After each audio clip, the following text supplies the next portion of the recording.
Hey there, my name is Cole Adams, and you are watching the best college basketball podcast out there that covers the entire sport of college basketball, brackets, bubbles, and bid stealers. Now, here are your hosts, Sam Fetterman and Jonathan Lidskin.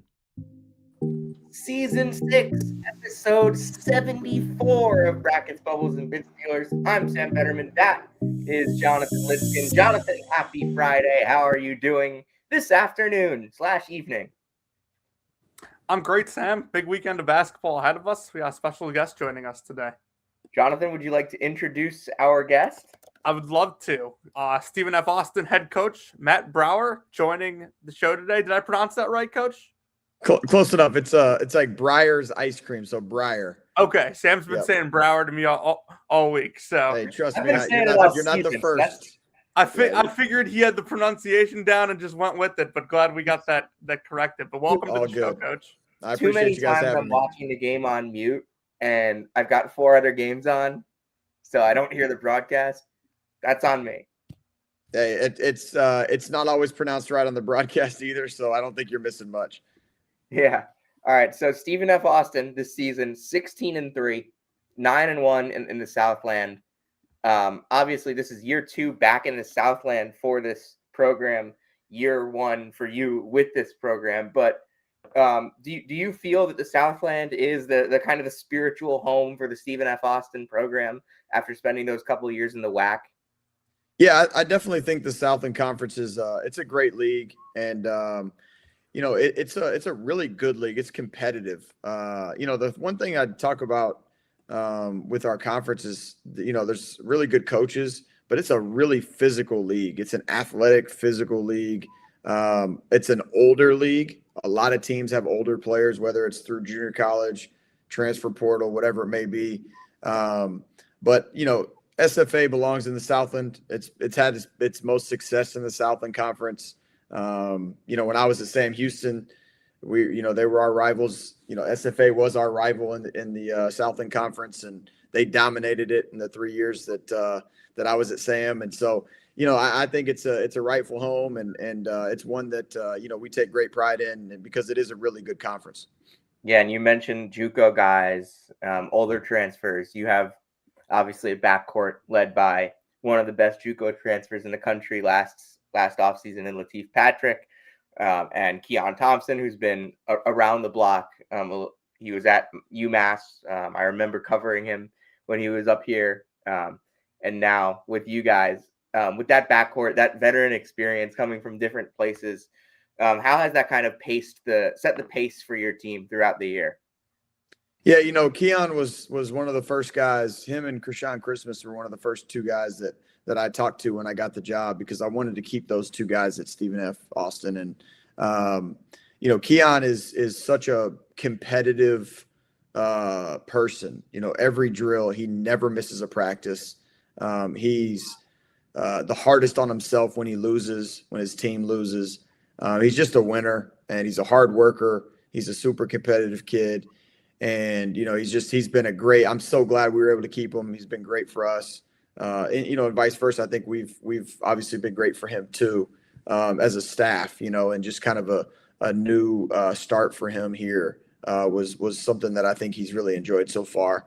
And then Latif, he was a guy that just is, he fills it up. He feels, he can score in bunches, and he's done that ever since he was, in junior high and high school and junior college now, and with us at SFA. So, 2 guys that are getting a ton of the shine, I guess you'd say, because of our success. But two guys that are deserving because of the type of people they are, and the amount of work that they put in. And look, they get coached just as hard, if not harder, than anybody. So, they've earned it. Jonathan? Coach, when you took the job, obviously, you're in year 1. Did you have the idea that this was going to be a really good defensive team? Like, you guys are currently number 1 in the conference in a lot of key defensive metrics. Did you have that as like a plan when you took the job? Yeah, I mean, I think the way to win championships is by, you got to win your home games, and then you got to go win on the road. And you don't go win on the road by outscoring people. And so, every championship team that I've been on has been a really good defensive team. It's never been any different. And, we showed historically teams that win the Southland Conference are in the top 2 defensively. It's just kind of what I think you could go through that. Honestly, I think you could probably go through just about any league, and typically the top 2 or 3 defensive teams are going to win the league as well. So, it's defense and rebounding and taking care of the ball. Those 3 things, you do those 3 things, you have a chance to win any game you play. And ultimately, if you have that chance to win any game you play, you can win championships. So defense and rebounding and all that stuff that comes with it, that'll always be at the core of our program. At the core is, as me as a head coach, it's what I've been a part of, especially the last 7 years, 5 years at North Texas, 2 years at Texas Tech. We were, good defensively. We were elite defensively in some of those years. So it's just kind of by nature, it's what I've been a part of, and that's what I know wins championships. And ultimately, that's what we came here to do. So that's something that's going to be at the forefront of what we talk about, what we work on, and what we hold to a high standard. You've obviously been a lifelong assistant before this. I mean, you haven't been around that long, but you had your first opportunity to put together your own staff. What were the key traits you were looking for, and what are the things that you have learned from putting together that staff about how that has helped your team in year one?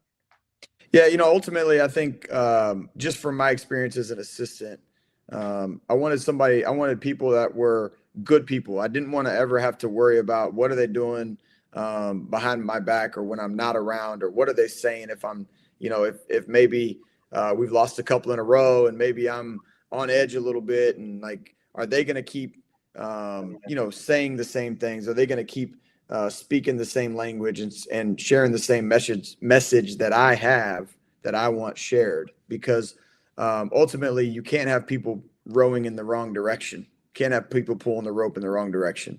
And the staff is somebody that's going to see those guys on a daily basis more than I will. And so, ultimately, I think just within that staff, hired some people that I knew, hired some people I didn't know, but also that I had, mutual connections with, that spoke very highly of them as people. In the recruiting and the basketball, like, oh, do you need X's and O's guy? I just want good people that know basketball, that care about winning, that have been around winning, and that want SFA to be great, and they'll do anything they can to make them great. And so that's really what was at the most important part of hiring a staff for me. Jonathan?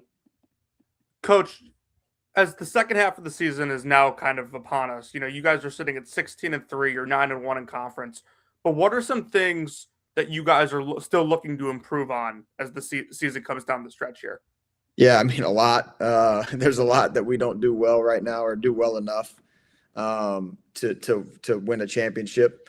Put ourselves in a good position so far, but long ways to go. So, we got to keep playing without fouling. We've done a good job of that in conference. But for the most part, as we were going into conference, we were fouling too much. We were putting teams on the free throw line. And then with that, we weren't getting fouled enough. And so, really kind of flipping that script in conference has been big for us. And we've made more free throws in conference. We're shooting a little bit better percentage. It's something that we got to keep getting better at. But, just the details of the scouting reports, exactly the nuances of the defense, of what they can do to take advantage of how we guard defensively, and then how can we, change that, and instead of them being able to take advantage of it, turn that into a strength. So there's a lot of those things that we've gotten better at as we've kind of navigated each game, and that we got to keep getting better at. And then offensively, we just got to keep taking the right shots. I don't ever want us to play passive, but there's at times we get a little bit chaotic, and we start taking a couple, bad shots here and there that we're not as efficient on our first shot offense. And that's where offensive rebounding has been a huge key for us, in being able to score some second chance points. You mentioned hiring good people as a key for your staff. So I was at the Texas Tech Duke game at the Garden, and my takeaway from that is, wow, Texas Tech might lead the country in culture wins over the last couple of years. What did you take from your however many years working with Grant McCasland about building a culture as a head coach, and how have you applied that in year one? Yeah, it's just a fight every day. it's when you're around good people and you hire good people and you recruit good people, I think it's easier to build that culture because you're not having guys that are pulling in a million different directions. You have guys that have one common goal and winning, because ultimately that's what we're all judged by, is wins and losses, at least as coaches. And so, Coach Mack is, man, he's the best of the best in terms of building culture, building a team, and getting belief within that culture and within that team. He's something that I've tried to take. I'm probably not near as good at it as he is, but just making sure that everybody on your team knows there's a way to win every game, and you got to communicate the way you're going to win, and then you got to give belief on how you're going to win. And I think that's been something that I've learned a lot, from Coach Mack. And like I said, he's one of one. He's the best of the best in being able to get teams to believe and to build that camaraderie and that culture within each team. Because as we know now, it changes every year. Every team does with the transfer portal. So I think that aspect of a coach has never been more valuable. And Coach Mack was one of the best, if not the best. Do you have a Grant McCaslin story that has kind of stuck with you and kind of given you kind of a blueprint of how to do that with your program? Not necessarily like one story, man. It's just a consistent onslaught against the negative, talk and surrounding people, because we talk about all the time, like, your parents love you, right? Well, they're always going to want what's best for you. So they're going to talk to you about what's best for you, not for what's best for the team. So understanding that, like, your parents love you and they want what's best for you, but at the end of the day, whatever's best for the team is what's the most important.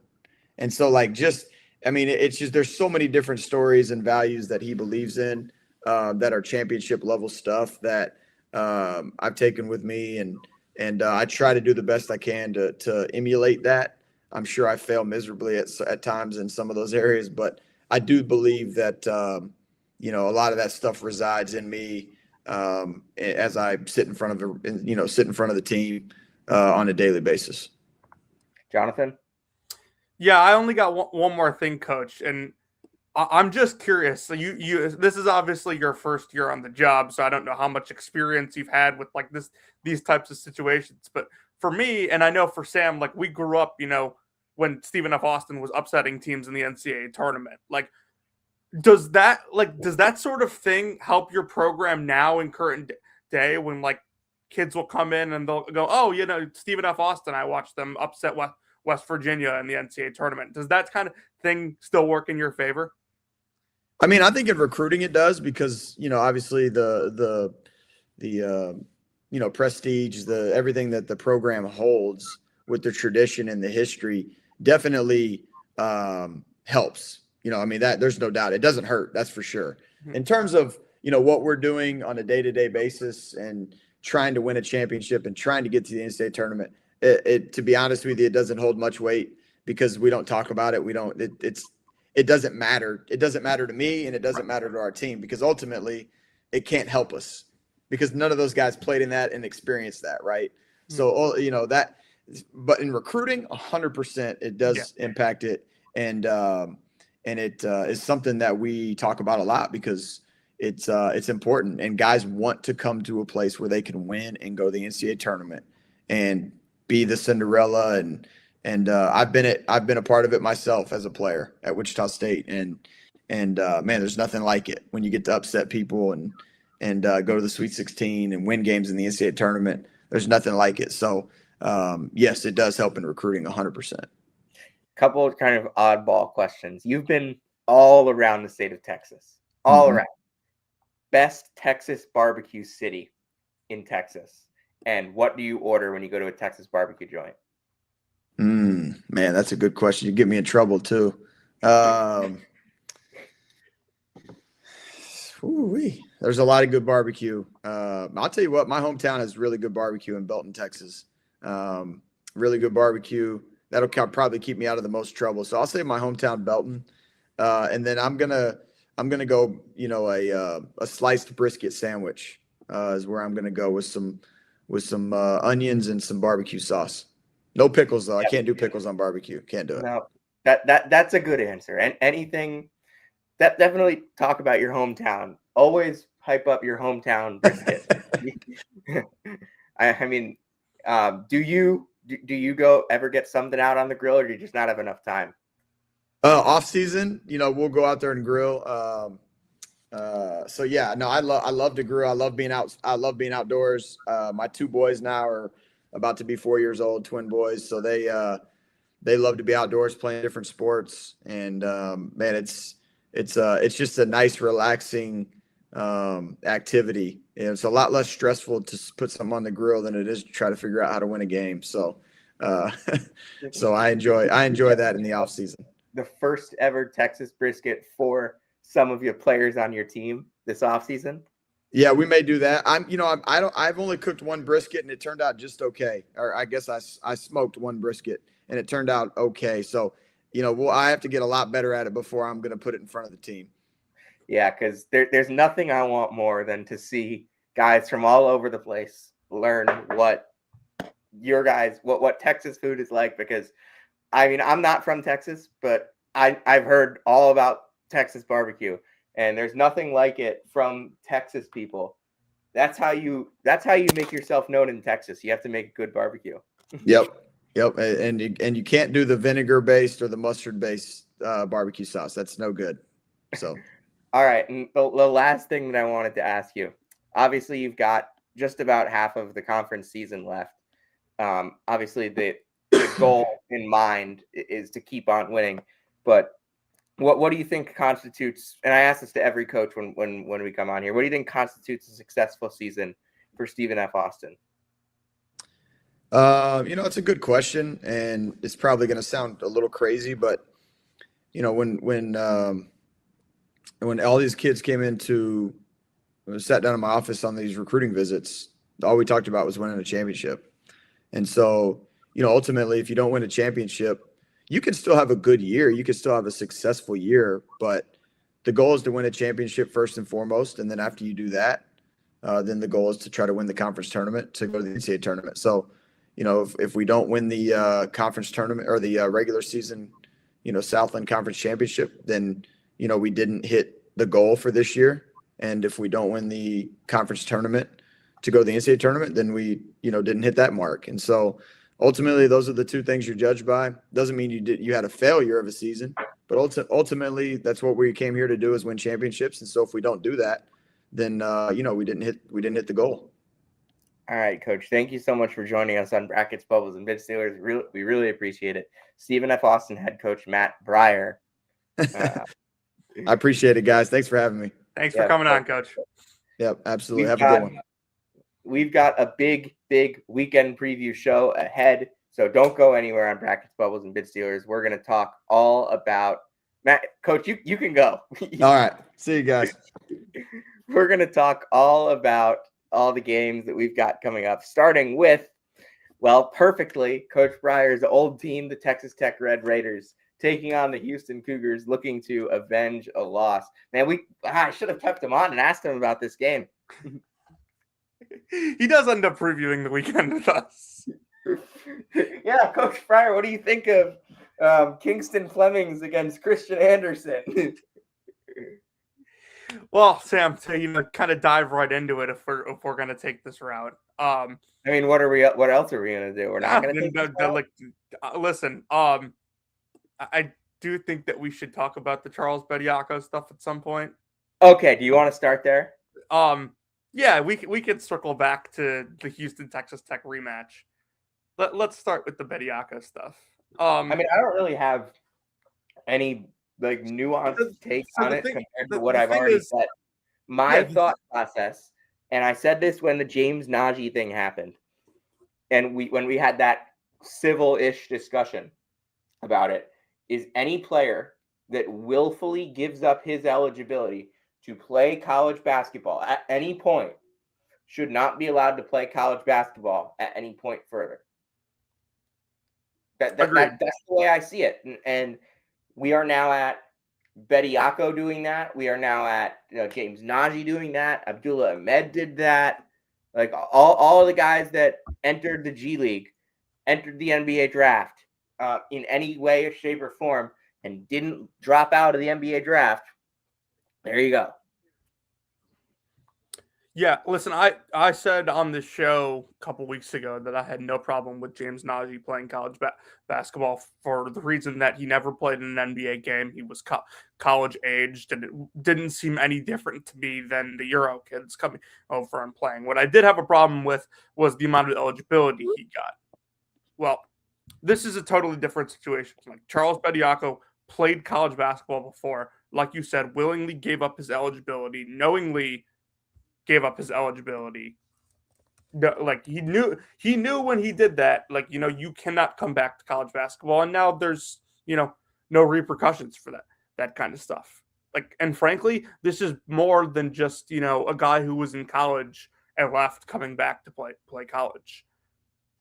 There is all sorts of stuff coming out about this and how fraudulent and and weird it is. Like it's reported today that the judge that granted him eligibility is a Alabama donor.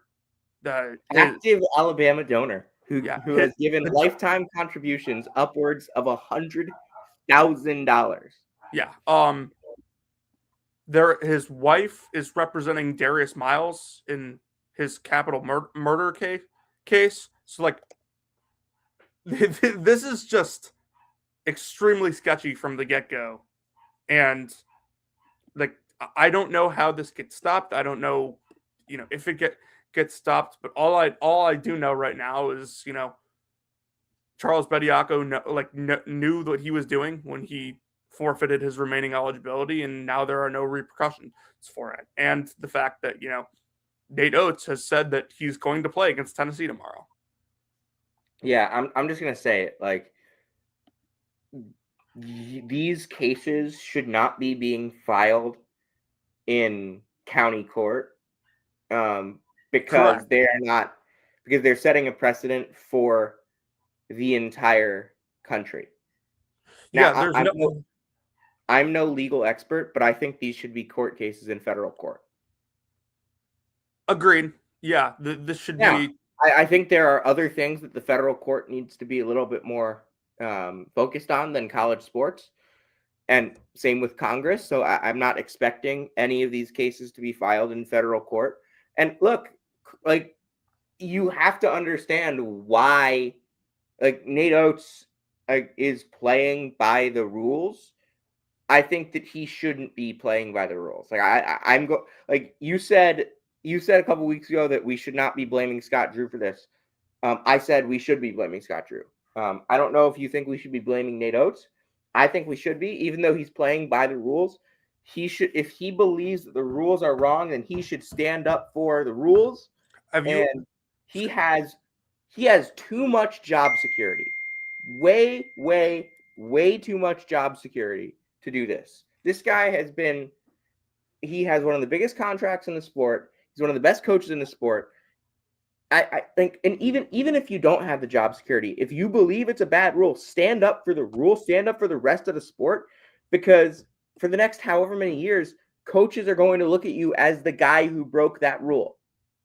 Yeah, there is a moral aspect to this for sure. And my problem is Nate Oates won't shut up about it. At least Scott Drew knew when he did this, and obviously I think it's different. I was more okay with James Najee, much more okay with James Najee than this. So I didn't think Scott Drew was entirely at fault, but Nate Oates is making the most lame excuses ever to bring this kid in. Did you hear what he said today? He chose the academic route first, and he also chose not to finish the academic route.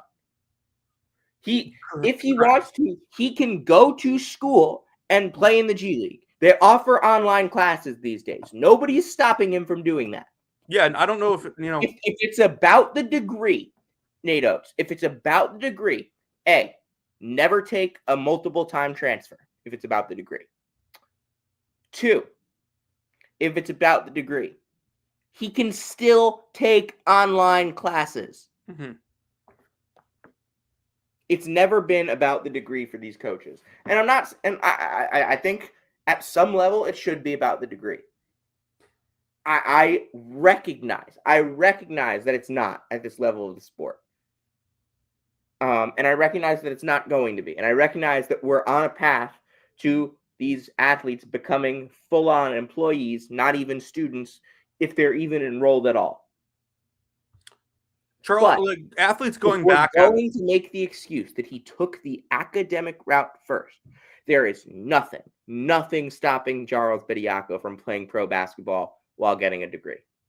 Yeah, athletes turning pro early and then going back to finish their degree is far from unheard of, and it's been going on for a long time. The other problem I had with what Nate Oates said today is he was going on and on about like how the rules for this are like different for United States players versus international players. Charles Bediako is from Canada. He is an international player. I've also heard the same rules that, the Ivasic brothers are. I also heard the same excuse of like, oh, international players didn't get good NIL opportunities when he was in college. Zach Edey was probably the highest paid player. Shut that down pretty quickly. Like, Zach Edey was the highest paid player in the sport the next year. Like, shut up. Oscar Tshiebwe was an international player. He was very well compensated. Yeah, like none of this makes any sense to me. People, St. Louis is just absolutely frying St. Bonaventure. Also, if that was actually the case and like Bediako wasn't compensated as an international player, there are like other ways to like, get what you were rightfully owed without, playing college basketball again. Yeah, I mean, who's funding this? Like, who's paying Charles Bediako to play college basketball for Alabama right now? And if it's for Alabama, is it possibly the judge that just ruled him eligible? Who fucking knows at this point? It could be. It could be. And like legitimately, how much money is Charles Bediako going to make for playing a half season for Alabama? I don't know.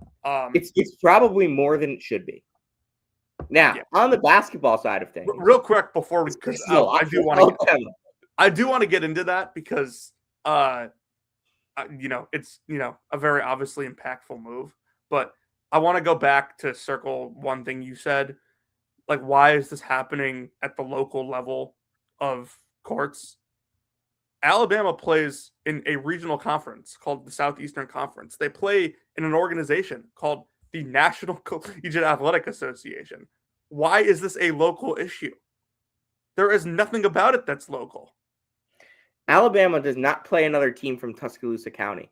If this were Tuscaloosa High School playing against, I don't know, do you know any names of towns near Tuscaloosa? I can name towns in Alabama. I can't tell you if they're near Tuscaloosa. I don't think that's near Tuscaloosa. Northport. If it's Tuscaloosa High School against Northport High School, that makes sense. Is Northport in Tuscaloosa County? Yes, it is. I get that. But this isn't high school. Alabama doesn't play another team in Tuscaloosa County. They play Tennessee this weekend. Tennessee. They only play one other team in their state Knoxville the rest of the season. Is not in Tuscaloosa County, Jonathan. Do you know what county Knoxville is in? Is it Knoxville County? I don't know. Knox County. Close enough. So why does the Tuscaloosa County Court have jurisdiction over this? But I guess this game is being played in Tuscaloosa. Okay. If he were to play... Oh, could we have another Doug McDaniel situation on our hands? If he were to play on Sunday, February 1st against Florida, at Florida, why doesn't the Alachua County Court have... Now, I'm not a law expert. I'm not.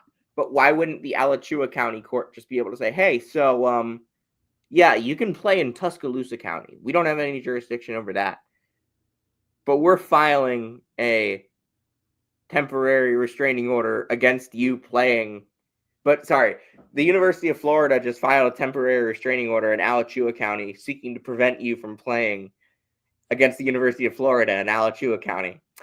And we're granting that because I donate 6 figures to the Florida men's basketball program. What's stopping that from happening? We may have to get our lawyer Ben Piquet on the show to discuss this. And no, legitimately, we should do that. We should bring Ben Piquet on the show. Ben Piquet that would be a completely serious episode of Brackets, Bubbles, and Bid Stealers. Ben Piquet is a little over a year and a half into law school. So he does not qualify as a lawyer, but he's the closest thing I know to a lawyer who would actually come on the show. Where's Bud Elliott when you need him? Yeah, I don't know. But Bud Elliott has been way too quiet about this. Dude, he doesn't know what's happening. No, but Bud Elliott, I respect how little he knows about anything besides college football. A couple years ago, Norlander went on Cover 3 to talk like right when the NCAA tournament was about to start, talk NCAA tournament, and Bud legitimately did not know that Bo Ryan wasn't still coaching Wisconsin. No, it's great. It's like Rothstein with him, but it's not a bit. I don't know if the Rothstein one is St. Louis. Yeah. Oh I don't my God. Did you see what I texted?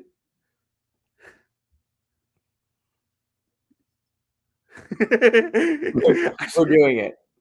Blue. No, white. It's white. Blue. SLU. All right, Jonathan, we're 32 minutes into this pod. We haven't previewed any games. Actual on-court impact, by the way, of this. Significant. Do you want to wait till we get to the Alabama-Tennessee game to talk about this? No, I think we should lead off with it because it's the biggest story in the sport. Okay. Alabama. We could lead right into this game, and we could just get to Houston, Texas Tech after it. Alabama's defense has not been good this year. In Charles Bediako's final season of college basketball, he anchored one of the best defenses in the entire sport. Now, Alabama had other good defenders on that team. Noah Clowney was Noah Clowney was extremely important. I think Noah Clowney was probably a little bit more of the mobile guy, and Bediako was more under the rim. Yeah, the rim protecting big. He's an elite offensive rebounder. Stick him in the dunker spot offensively, let him catch lobs, and let him make his impact on the glass and on defense. Jonathan, that was 3 years ago. Yeah. Brandon Miller is in year 3 in the NBA right now. Yeah. That was Jaden Bradley's freshman year. The last time we saw Charles Bediako in a college basketball game, his team was being shoved in a locker by Darian Trammell. Jonathan, Adam Seiko played in that game. Adam Seiko is like pushing 30. So did Nathan Mensah. Jonathan, Adam Seiko turns 28 years old next month. He played college basketball the last time. That is the a brother of either the former best bad player in college basketball or worst good player in college basketball. Great stuff. Because Adam Seiko was at San Diego State for like 25 years. A long time. Yeah. He was like, people talk about Perry Ellis, Rakeem Christmas. Dude, Adam Seiko was on the 2020 team that was, and he wasn't a freshman on that team. No, he was not. I think Adam Seiko played five years at San Diego State. Yeah. Yeah. Agweka Rope was on that team. Born in 1998. Yeah, that's what I said. I said he's turning 28 years old next month. Yeah. All right, Jonathan. You want to talk Alabama, Tennessee? So, yes, to answer your question. Alabama just going to sit in drop coverage now and, make Gillespie hit pull-ups and floaters? I think that's probably what they're going to try and do. Try and stay out of rotation. try and funnel them. I wonder if he's. I wonder like how much he plays. Like, yeah, that's what I was gonna say. Like, I don't think Bediako plays more than 15 minutes. He's better than Sherelle as long as he hasn't like severely. Sherelle's actually been really good recently. He has, but he's like, I thought Bediako was one of the best defenders in the sport when he was. He was. And we both said that. I think we said that on season 3 of this podcast. Which was really season 1 of this podcast. Which was really season 0 of this podcast. We're really on season 3 right now, like, if we're being completely honest. It stays at season 6. It's too late to go back now. Oh, it's 3 years too late to go back. We're too far removed. Yeah, so yeah, we'll see. I would guess Charles Bediako's stat line tomorrow against Tennessee. 15 minutes, 4 points, 4 rebounds, a block. Yeah, 1 foul.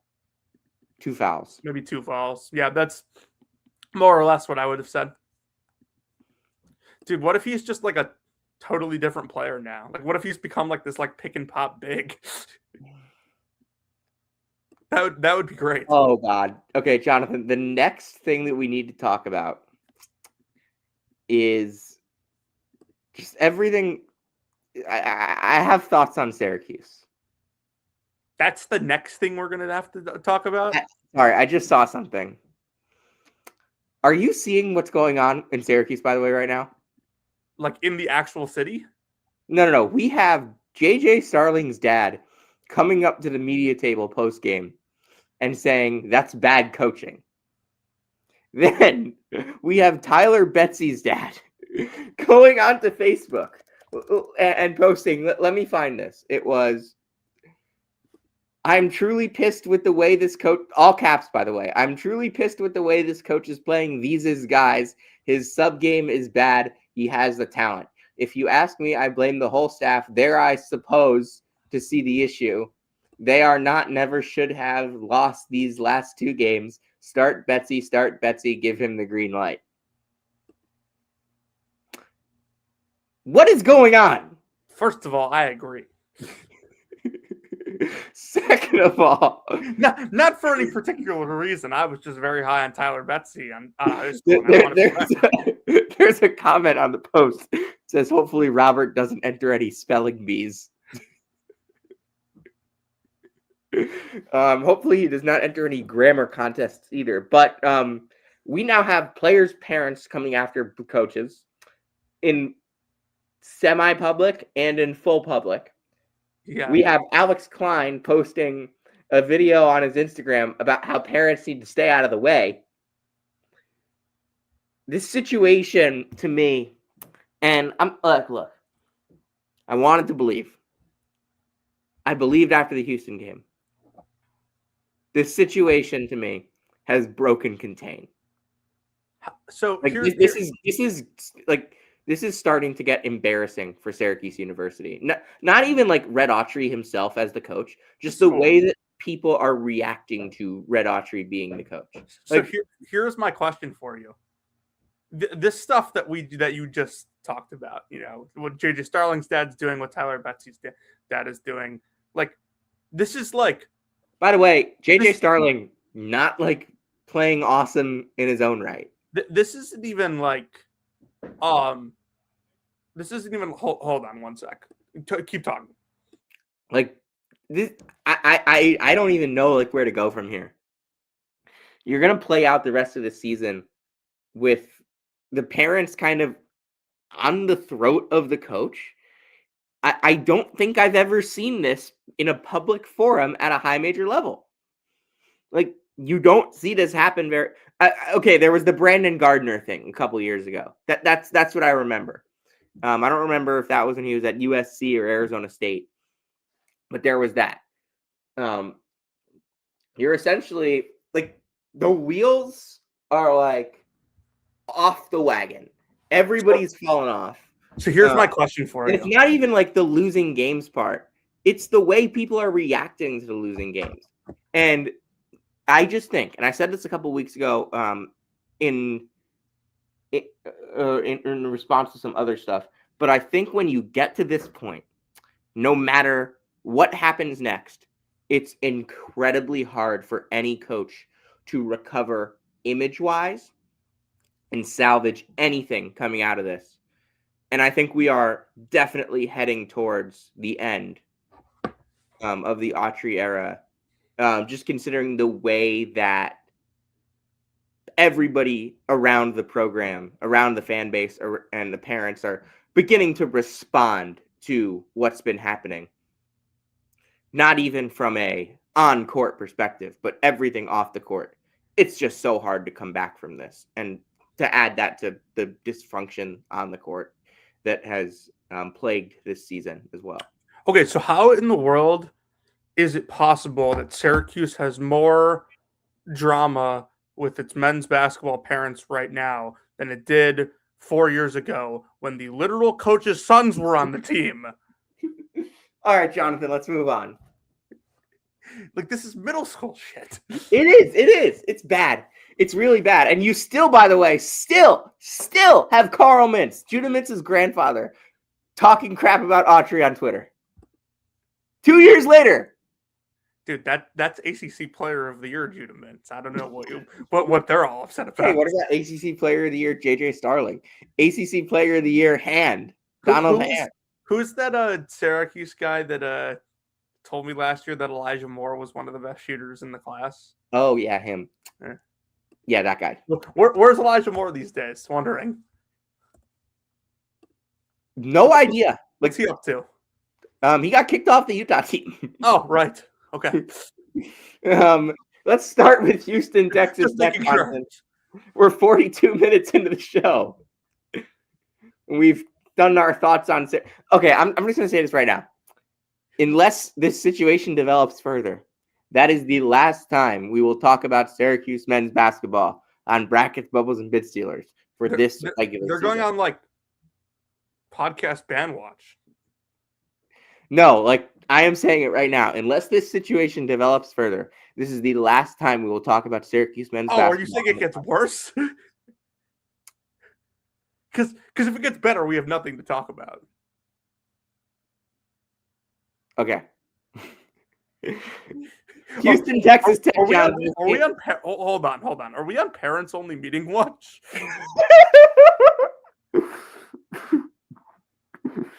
We've said a lot. I wonder if the Syracuse men's basketball parents have like a group chat the way that like youth sports teams parents have a group chat. Who's the team mom here? Like, let's get things in order. We've had a lot of absurd Syracuse discussions on the show, and this is probably the most absurd. I mean, yeah, it's like, look. This doesn't even crack like the rundown of any other national college basketball podcast, and it shouldn't. It shouldn't. Syracuse is completely irrelevant as a program right now. But this is just like let's talk Houston, Texas Tech. This is unbelievable content. I'm going to let you talk for the next 5 minutes about Houston, Texas Tech. Okay. This is the rematch. These teams played 17 days ago. It'll be 18 days ago when they meet tomorrow. They met the first time in Lubbock in Houston. For those of you that don't remember, they will meet in Lubbock tomorrow. In the first matchup, Texas Tech, as it has continued to do, played really 5.5 guys. Leon Horter played 11 minutes off the bench. Everyone else, every starter on the team played at least 29 minutes in this game. Jalen Petty was really good. It was his, you could argue breakout game. He had been playing well before then, but his best game as a college basketball player. JT Toppin had 18. He was quite good. 11 rebounds to go with that. 5 blocks as well. What Houston did is they took Christian Anderson out, and we discussed that on the show that night following this game.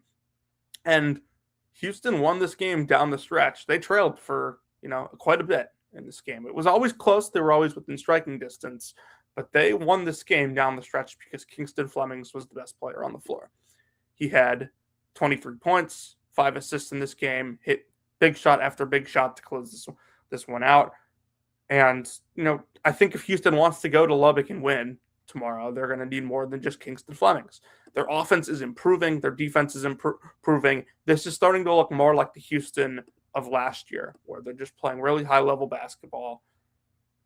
I still would like to see more from their bench. Like right now, it's Harwell, Seiko, McCarty. Harwell is playing better. I wouldn't say he's playing really well, but since that Texas Tech game, 12 points against Baylor was not efficient. He was 4 of 12 from 3. 7 against West Virginia, also not super efficient. And the 8 against Arizona State in 17 minutes. He was good the other day. So these are two teams that are lacking a bench right now. And Texas Tech is not going to figure that problem out unless Tyree Bryan miraculously starts playing well. And Houston has the possibility to figure it out, but it's, on these young guys. Harwell, freshman. McCarty, redshirt freshman. Mercy Miller hasn't really been playing. He's a sophomore. These guys are young and they're still figuring out. If Houston can get this going with their bench, easily, one of the best teams in the sport. Like I said, though, to keep improving as a team, the rest of the starters are coming along. Uzan's starting to play better again. That's a really encouraging sign for them. He was so big for them down the stretch last year. We understand that this defense is elite. It's the offense that needs to come along, and it has started to come along. I'm going to say that Houston probably doesn't go into Lubbock and win tomorrow. It's a tough place to play. We saw BYU go in there last weekend. They couldn't get it done, and Texas Tech has actually been playing pretty good basketball themselves since that Houston game. They've won four in a row. They won at Baylor earlier this week by 19. They beat BYU by 13. This is, a really important game in Big 12 play, and we'll see who comes out on top here. I'm going to take Texas Tech though. I don't know where Sam has went, but I want to say that was 5 minutes. That was quite a bit of analysis for you guys there. Looking elsewhere, and Sam will, I'm assuming, be back in a couple minutes to jump in here. Let's move to the second biggest game via Ken Palm tomorrow, Illinois Purdue. It is one of the games of the year in the Big Ten. I have been very outspoken about what I think of Illinois this year. They are one of the elite offenses in the sport. Now the number one offense on Ken Palm. They took that spot from Purdue, who was number one. This game will be in Mackey Arena, and I'm looking for a bounce back spot here for Purdue. They go to the West Coast. They escape against USC, a team that's not at full strength right now by any means. And it feels like USC is almost in free fall. And then UCLA, it's a tough physical game. UCLA pulls away late. They go on a 8-0 run to close things out. Donovan Dent played his best game of the season. It's an excusable loss if you're Purdue. I don't think UCLA is a great team, but Purdue did not play well by any standard. Braden Smith finished with just 12 and 4 assists, 4 turnovers to go with that. That's not like him. Trey Kaufman finishes with 10 points, 7 rebounds, only takes 6 shots. That's not like him at all. I think this is a great chance for Purdue to go back home against an Illinois team that has been playing really, really well and go get a big win. This will undoubtedly be a quad one, regardless of who wins it. In terms of the matchup, Illinois is going to play drop coverage. That's what they do, especially, since they've started adding all the European kids. They did it with Kobe Coburn as well. Braden Smith rips apart drop coverage. He rips apart any sort of ball screen coverage like we've talked about, but he's going to have to go in there, make floaters, make pull-up jumpers, be deceptive with his passes as he always is, because Illinois is going to make him make plays, and they're going to make other guys make plays. They're not going to allow anything easy at the rim. This has become a defense that has been quite good protecting the rim this year. They're 15th nationally in two-point defense, 76th in 3-point defense. I think if this game's at Illinois, my thoughts are a little different, but Purdue definitely needs this win to stay in one-seed contention, in my opinion. You got the blowout loss, Iowa State, the loss against UCLA. Those are the 2 losses this year. And I think, despite the fact that they beat Texas Tech in, I believe that was the Bahamas earlier this year, since they've gotten to conference play, they really have not played anyone of note in the Big Ten. No, they haven't played Nebraska. They haven't played Michigan State. They haven't played Michigan. They haven't played Illinois. Like, they haven't played any of the other elite teams. So I think this would go a long way to remind people that Purdue is still among the elite teams in the sport. Sam, I'm talking Purdue, Illinois now. Nice. I like that. So I missed the entire Houston, Texas Tech You conversation. have any? We can circle back to that. Do you have any thoughts? On Houston, Texas Tech? Yeah. I mean, nothing that you probably didn't cover. I think Houston is as much a national championship contender as anybody right now. Yeah, I just talked about how like it's more likely that Houston's bench comes along at some point this season than Texas Tech's non-existent bench does. I mean, Texas Tech just doesn't have anyone. I think that I also talked about how like they're going to need like more than just a late spurt from Kingston Flemings to go on the road and get a win. I agree, but I also think that the way that Houston defends against Texas Tech is really fascinating. Obviously, it's like because Houston's guards really did a good job on Anderson. Yeah, they shut him down for as much as you can do in the first game. Yeah, and I just want to see how that happens. But my kind of thing to watch with Houston over the next month, like we've gotten the Flemings breakout, we've gotten the Uzan stuff throughout the year. He's coming along, yeah. Like we've got the Tugler stuff. They figured out how to use him right again. The kind of last piece of the puzzle, in my opinion, for Houston to like win a national championship is Chris Sinak, who has been coming along. But remember, this was a guy who was a top 5, top 10 recruit in the country. If he keeps coming along, I have a sneaking suspicion that I could end up picking the Cougars when the bracket comes out to win the national championship. Yeah, Sinak was a late riser in high school rankings, and usually you and I are very suspect on those kids. You know, we didn't like Xavier Booker at all. There are other names, DJ Power, yeah, that are kind of eye opening in that aspect. But I like Sinak a lot. I think he's going to improve. I think he has been improving throughout the year. He's a raw player that has a lot of upside. And I know NBA scouts are gonna like that. And I know the better he gets, the better Houston's going to get. I just think that it gives them. I think he's probably a little bit more suited to being a post-up scorer than Tugler. He's obviously not Jarris Walker, but he's probably the closest thing they've had to Jarris Walker. Would you agree? Yeah, he's. I mean, also 6'11" and hitting threes. Yeah, and semi-consistently. Just in that sense, he's got versatility. He can really guard multiple positions. He can really guard the post. He's the best defensive rebounder in the Big 12 right now. But I think that there's room for him to grow a little bit to the level of true, maybe not stardom, but sub-stardom. And that's the level that he'll be playing at if Houston wins the national championship. Yeah, he's a very projectable NBA player, in my opinion. I think him being a good he's a good college basketball player. Him being a great college basketball player in the final stretch here for Houston, it doesn't solely determine if they're winning a national championship, but it certainly plays a big part in it. By the way, Jonathan, St. Louis, 58 in the first half. What the hell is Woj doing? Tweeting.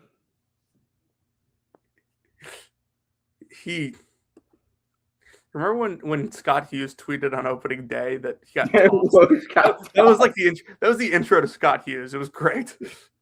Well, we had Rob Reinhart for a while. It wasn't the same. I think Scott Hughes is a little better at trolling than Rob Reinhart. Hughes is just great. Scott Hughes had a banger today. Let me go find it. Hold on. The Carson Beck one. Oh, yeah. Yeah. No, Scott Hughes, I block all of these accounts, immediately. No, dude, I can't block Hughes. He holds a special place in my heart. It's like my problem was that they gave Scott Hughes like a Kalshi badge. Dude, Patelis tweeting like Hughes bomb every time you drop something is so funny. No, that's great. Any Purdue Illinois thoughts? Not really. I'll tell you what I said. I don't know if you heard it or not. I thought Illinois is going to sit in drop coverage, and if Braden can pick it apart, I think this, it could be a Purdue comfortable win. This is just like a big opportunity for them to bounce back at home. Against. Yeah, I know you're higher on Illinois than I am. Especially without Kylan Boswell, I think Illinois is going to struggle defensively. I don't know how hard it'll be for them offensively, but I think this puts a lot of stress on Keaton Wagler, puts a lot of stress on Mihajlo Petrovic, who has not been particularly good on defense. And obviously he hasn't played a ton this season. He's only played 11% of the minutes, but without Kylan Boswell, he'll probably have to play a bit more. How did they divvy up the minutes against Maryland? Oh, Jake Davis got 25, which is, I think, a season high. He is actually having he's been good. By far the best season of his college career. Yeah, I didn't see this game against Maryland, but it seems like they just kind of played Keaton Wagler as their only guard. Wagler can play point, no doubt. No, Wagler's been the point. Kylan's kind of been more off ball. Yeah, it's just you kind of lose that point of attack, junkyard defender on the perimeter. Yeah.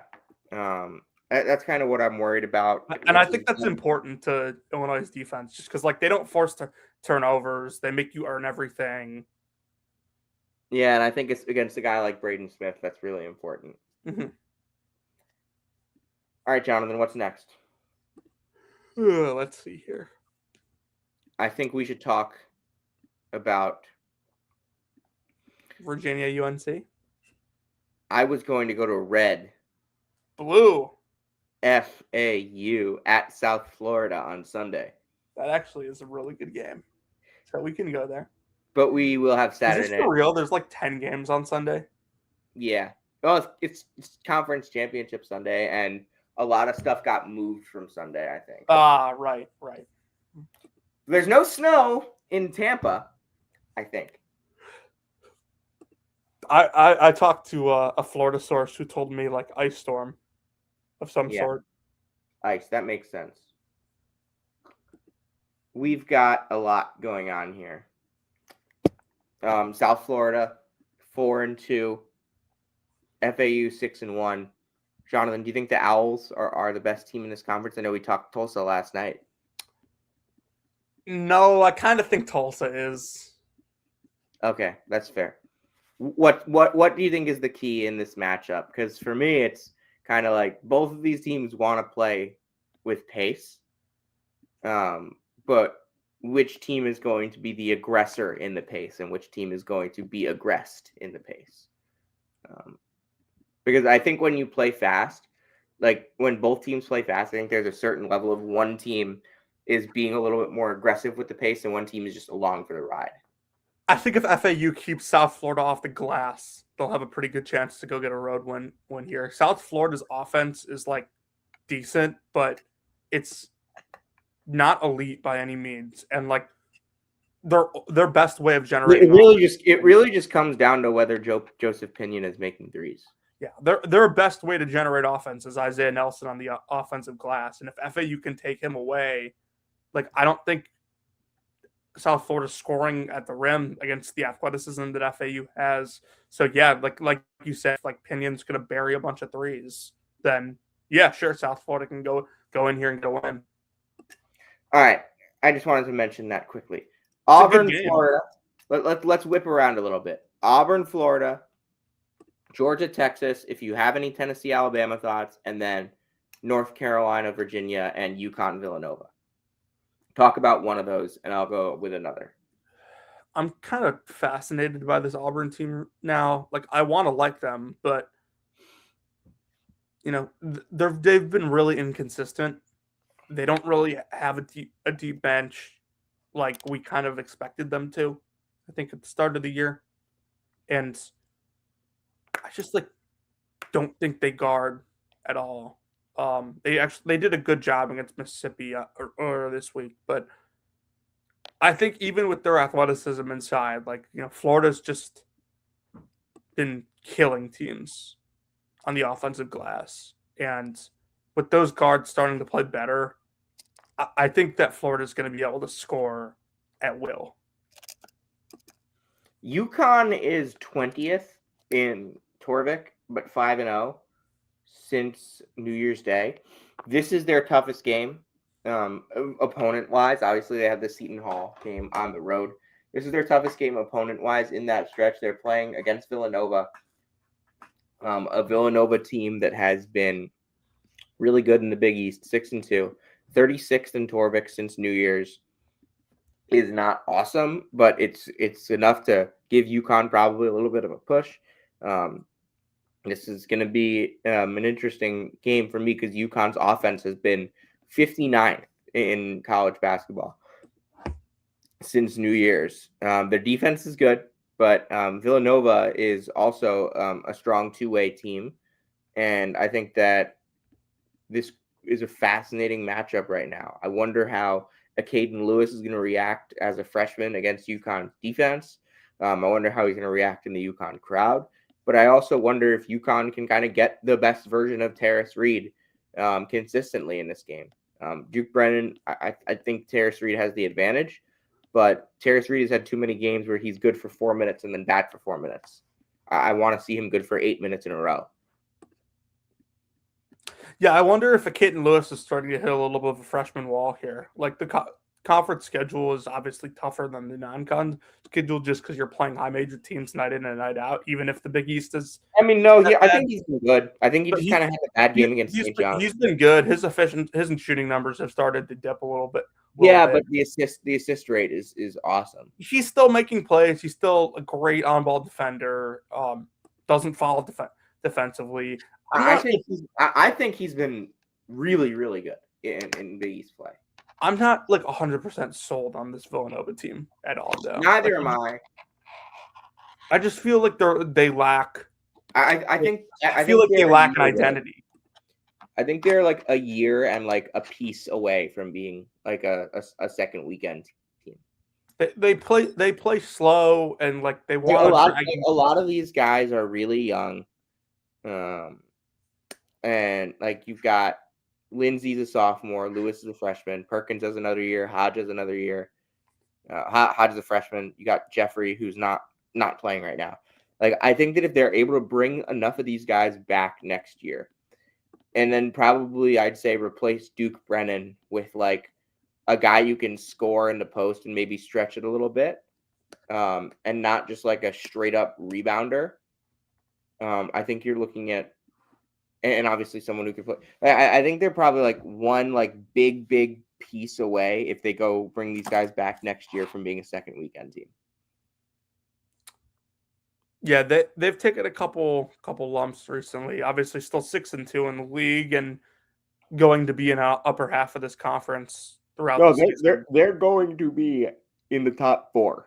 I just question what their identity is right now because they want to play slow, which is fine and all, but their big thing at the start of the year was I thought they were offensive rebounded really well, and they're not really doing that anymore.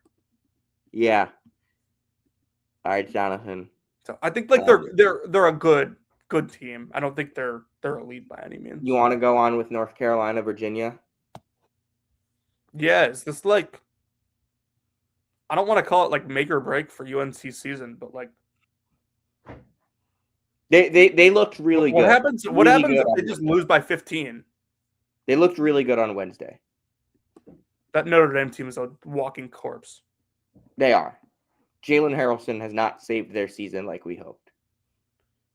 So North Carolina loses 2 on the West Coast trip. That coming off a Wake Forest game, which was not the strongest performance defensively, and an SMU game that was not great either. So I just like question, like, is North Carolina going to be able to play up to some of these teams? Virginia's good, man, and like Odom will outcoach Hubert Davis in this game. No, that's a good question. It's shocking to me that Caleb Wilson's been as good as he has been, and they are still this bad.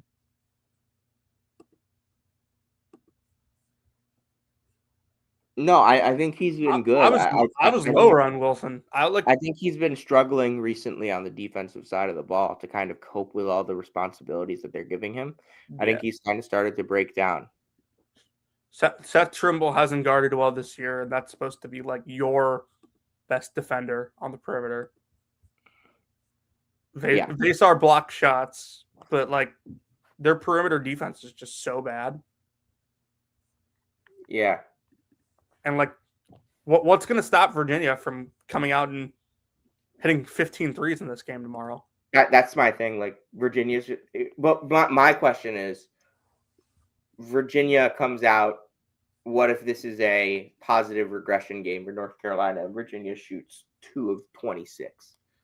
And she just shoots horribly. Yeah. Yeah, I mean, then North Carolina. UNC will certainly have a chance then. Yeah. All right, Jonathan. I think Virginia wins. Yeah. I think Virginia wins, and I think Virginia wins by 15. Agreed. But I don't think it's the end of the world for North Carolina. I think they will make the NCAA tournament.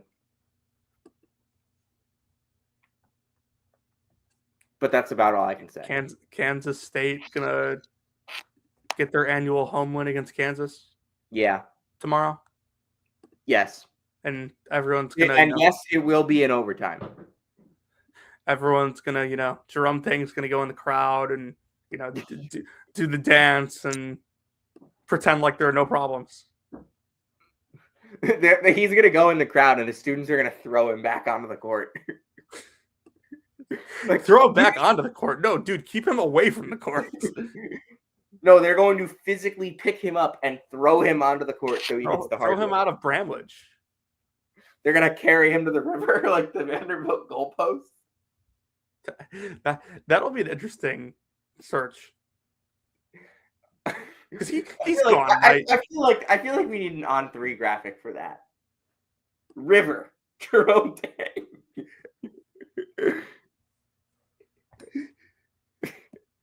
Is there a river in Manhattan, Kansas? Oh, God. I mean, probably like some sort of river. Every notable city has a river. I don't know if Manhattan has a notable river. And Manhattan has the Kansas River. Is that a notable river? Yes. It flows to Topeka. It flows to I think it's the one that goes to Kansas City. And meets up with the Missouri River, which then goes to St. Louis and meets up with the Mississippi River. Yeah, the Missouri River is actually in like Missouri. It's not in like, the border of Missouri and Illinois. That would be the Mississippi. Yes, I am well aware of how rivers work. The Missouri River is right next to it's pretty close to Lindenwood. But the Missouri River is fairly close to Columbia. It goes south. It goes near it. It doesn't. It's not. Well, Jeff City is like right on the river. Yes. The state capital is like literally a block from the river. Yeah. You know what else is on the Missouri River? I believe. What? Herman.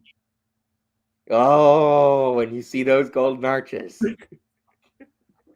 The golden arches aren't in Herman though. It's just right off the highway. Like that's the exit you get off. In New Florence or something? Yeah, that's exactly what it is. Population of like I'm literally looking at it right now. Hold on, population of like 875. Look that up.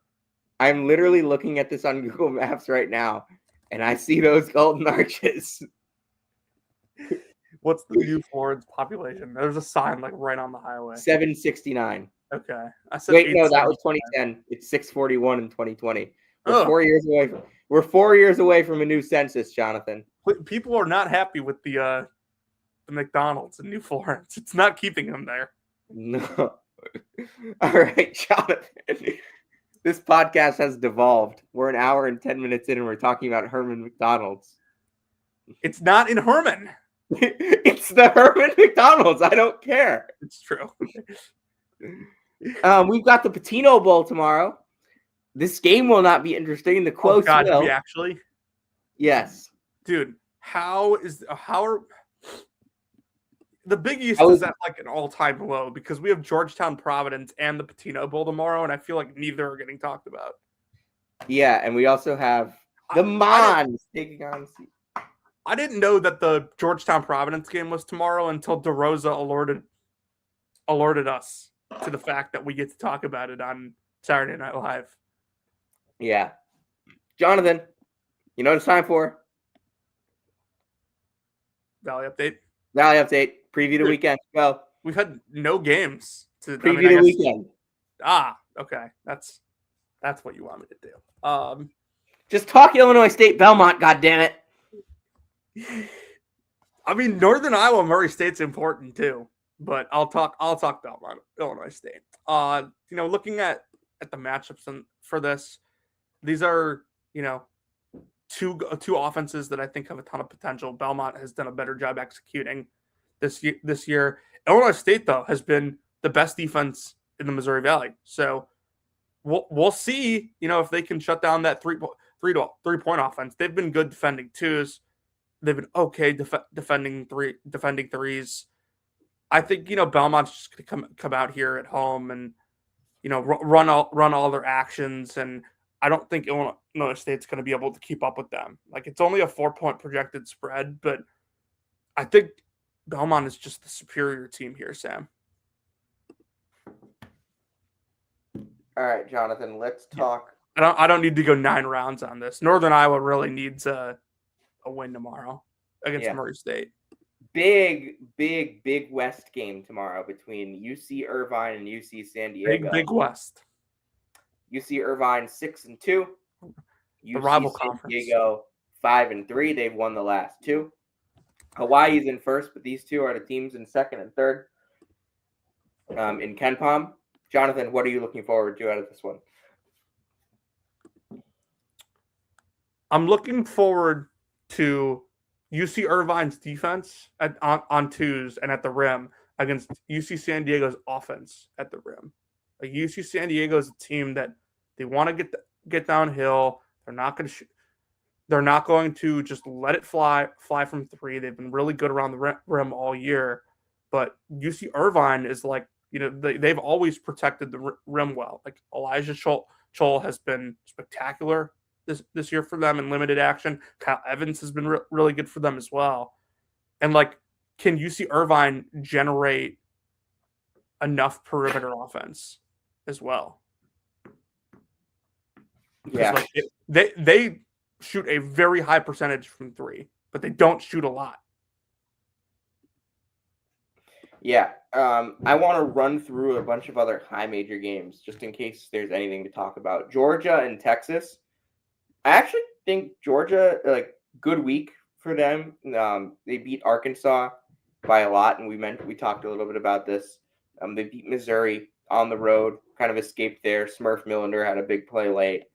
I do think that it's time that we Georgia's gonna get a 7 seed, or higher than that, and unless they completely fall apart. And I know they haven't played the most difficult of SEC schedules so far. They've played I think they're about halfway. They also played a shit non-con schedule. Yeah, but they've built up enough to say hey, they're probably going to get a 7 seed at this point. But Texas is going to give them a battle. I'm interested to see Matas Vokatitis and how they kind of try and push the ball into him against Georgia's interior defense. But what I will say, Texas has been the worst defense in the SEC in conference play. They don't really have a ton of rim protection because I don't think Matas Vokatitis is a very good defender. And I think that will be where Georgia attacks them, because we've talked a lot this year about how Georgia is just throwing bodies towards the rim. Yeah, I think last year, like the difference between this year's Georgia's team and last year's is last year I think teams kind of just figured out that like, hey, if you send bodies to the glass and you don't go at Newell inside, like you can end up being pretty efficient against these guys, and they deteriorated in the second half of the season there, and then got blown out in the NCAA tournament. But I think this team is different just because they have more options on the perimeter. Like Jeremiah Wilkinson's having a really good year. Blue Kane obviously came back for them. He's been great. Millender has been better than I thought he would be. I thought at his size he might struggle in the SEC, but he's been good. And then their wings haven't been bad either. Like Can Catchings had a nice year. Jordan Ross has had a nice year. Obviously, we understand that their rim defense is elite with Cyril. So I think this team projects probably better long term than last year's team did. I really want to dislike them though. So I will be hunting that out. Yeah. Just one more thing I wanted to get into before we get out of here, Jonathan. We probably should talk a little bit about the MAC and the games that I will be going to tomorrow. Because I know Jonathan said I should talk more about the MAC on the pod. You should talk about the MAC on I'm going to talk more about the MAC on the pod. I've had a little bit more time. This is your show. You talk about the MAC. And I have had a little more time to go back and watch a little more from last night. But I'll be at Quinnipiac Marist. Last year, when I was at the game that these two played, Amari Monroe was shut down. Earlier this year, Amari Monroe did not have a great game against Marist. But Quinnipiac ended up winning that game because of Sim Jones had a great game. Quinnipiac only had 7 assists in that game. Jaden Zimmerman didn't play in that game. Quinnipiac did not play its best basketball in that game on the offensive side of the ball. They had 0.94 points per possession, yet they won at home. Now, going on the road is a different animal in this league. It's really tough to win on the road. It's really tough to beat Marist at Marist. They obviously lost to Merrimack. Merrimack is kind of that type of thing right now, where it doesn't really matter if it's home or away for them. They'll lose. Actually, I guess it does, because all 3 of their losses have been away in the league. All 3 of their last losses have been away. So they haven't lost at home yet. But they feel like a team where it doesn't really matter if it's home or away. Just the way they come out you with the same game plan no matter what. I will say about Marist right now. Down now, lost 2 in a row. Really important spot for them. Really more important game in my opinion for Marist than for Quinnipiac, and obviously important game for both. Marist, if you fall to 6-5 and you don't have the tiebreaker against Quinnipiac, you're in a really difficult spot going into the month of February. You got the Buffalo trip coming up, and that's an important one. And then I will also be at Manhattan Iona at night. Iona got a much needed win. Manhattan is 4-6 and has lost 5 of its last 6 games. John Gallagher dealing with a really difficult moment in his season right now. That team just doesn't play any defense.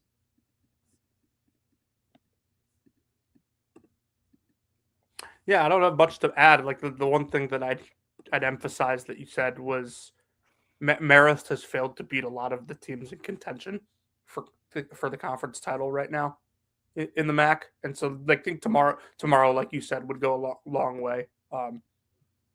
Especially because you still you've already lost to St. Peter's, you've already lost to Merrimack, you've already lost to Quinnipiac. It's put up or shut up time if you want that conference title.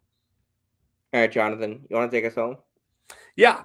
If you came to hear about Tyler Self and where he's working, you came to the right place. If you came to hear about rivers in Missouri and Kansas, you came to the right place. This was an unhinged episode of the podcast. And if you came to hear about Caleb Grill and the latest happenings with him, you came to the right place. This has been Season 6, Episode 74 of Brackets, Bubbles, and Bid Stores. We'll see you tomorrow night for Saturday Night Live.